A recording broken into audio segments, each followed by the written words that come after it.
ஸ்ரீராம ஜெயம். நம்ம சுந்தரகாண்டத்தில் பாராயணத்தை முடிக்கிறச்சே வர ஸ்லோகங்களை பார்த்துட்டு வரோம்.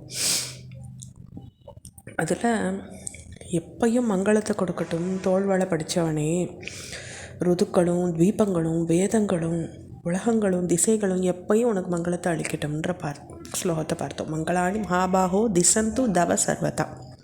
இப்போ அடுத்த ஸ்லோகத்தை பார்க்கலாம். காயேன வாச்சா மனசேந்திரியைர்வா புத்தியாத்மனாவா பிரஹர்த்தே ஸ்வபாவாத் கரோமி யத்யத் சகலம் பரஸ்மை நாராயணாயேதி சமர்ப்பயாமி.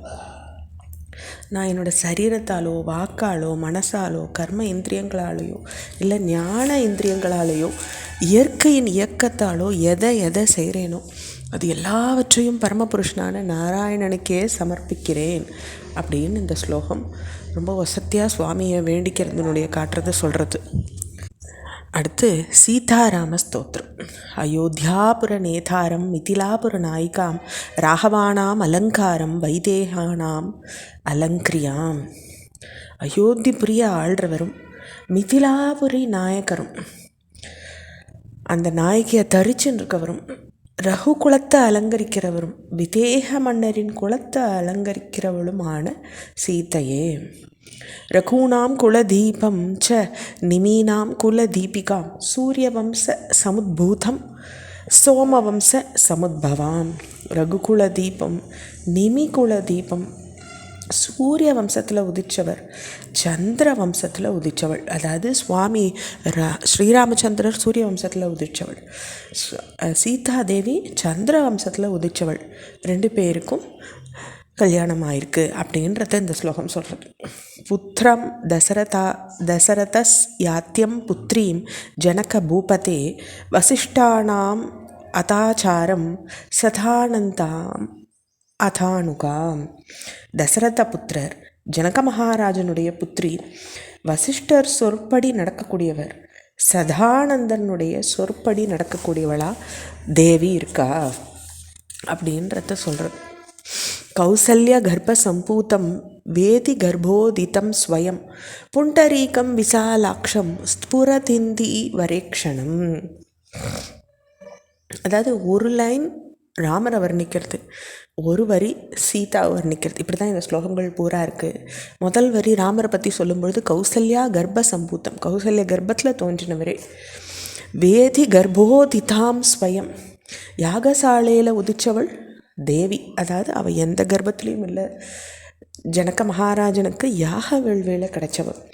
புண்டரீக விசாலாட்சம், தாமலை போன்ற பரந்த கண்ணை படைத்தவர் சுவாமி ராமபிரான். ஸ்புரதிந்தீவ ரேக்ஷணாம், கருநெய்தல் போன்ற மலர்ந்த கருநெய்தல் போன்ற கண்ணை படைத்தவள் தேவி. இது தேவியினுடைய விஸ்தீர்ணம். சந்திரகாந்தானனம் போஜம் சந்திரபிம்போபமானனாம் மத்த மாதங்க கமனம் மத்த ஹம்சவதூகதாம். அப்போ சந்திரகாந்தக்கள் போல குளிர்ந்த முகத்தை உடையவர் ராமபிரான். சந்திரபிம்போபமானனாம், சந்திரபிம்பம் போன்ற முகப்படைச்சவள் சீதாதேவி. மதங்கொண்ட யானையை போல, மத்த மாதங்க கவனம், மதங்கொன்ற யானையை போல நடைய உடையவர் ராமபிரான். மதங்கொண்ட ஹம்சத்தின் நடைய ஒத்தவள் தேவி. சந்திரனார்த்திர புஜாமத்தியம் குங்குமார்த்திர குஷ ஸ்தலீம் சாபாலங்கிருத ஹஸ்தாப்ஜம் பத்மாலங்கிருத பாணிகாம். சந்தனத்தால் குளிர்ந்த புஜங்களை உடையவரும் ராம்பிரான் இருக்கார். குங்குமத்தால் குளிர்ந்த மார்பகத்தை, குங்குமார்த்திர குசஸ்தலீம், அப்படி ஒரு மார்பகத்தை உடையவளா தேவி இருக்கா. வில்லால் அலங்கரிக்கப்பட்ட தாமரை போன்ற கையை வச்சுருக்கார் ராமபிரான். தாமரையால் அலங்கரிக்கப்பட்ட கையோடு இருக்கக்கூடிய பத்மாலங்கிருத்த பாணிக்காம், பத்மத்தை வச்சுருக்க கையா சீதா பிராட்டி இருக்கா. சரணாகத கோப்தாராம் பிரணிபாத பிரசாதிகாம் காலமேக நிபம் ராமம் கார்த்தஸ்வர சமப்பிரபாம். சரணம் அடைஞ்சவளை காக்கிறது ராமபிரானுடைய குணம். வணங்கி அவருக்கு அருள் புரிகிறவர் தேவி.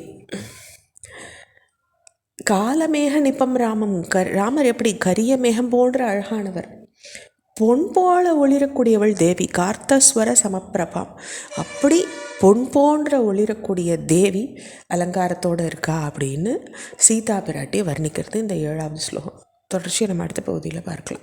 ஸ்ரீராம ஜெயம்.